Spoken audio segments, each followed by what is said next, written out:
بسم الله الرحمن الرحيم.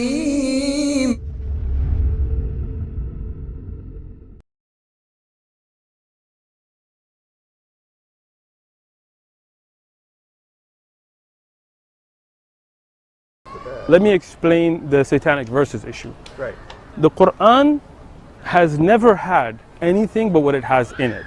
This idea of satanic verses that Salman Rushdie became famous by writing a horribly written book on is based on what's called a fabricated hadith. We call it in Arabic mawdu'.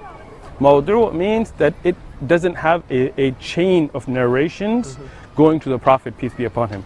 So this was a fabrication, but Muslim scholars across the board, Why would they fabricate it? So there are many people who converted or seemingly converted to Islam or reverted to Islam, but they were people who were in their hearts enemies of Islam, so they would try to act as they are Muslims and then make fabrications. I mean, I can tell you, recently you can look up Lawrence of Arabia and the stuff that he caused in the Middle East for political cause. Right. But the Muslim scholars, what we did is we look at the chain of narrations.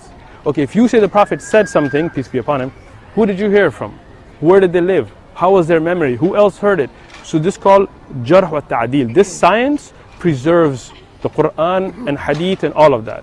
So no Muslim in the world that you will ever meet, a Muslim, okay? I'm not talking about somebody who claims it but then he thinks he's something else now, will believe in the Quran other than this. 114 chapters, no Catholic, Bible, Protestant, Book of Mormon stuff in Muslim. Shia, Sunni, everybody has one Quran. 114 chapters, 30 sections, 30 juz, begin with Fatiha, end with Nas. So the narration about satanic verses is a fabrication. No Muslim scholar accepts it.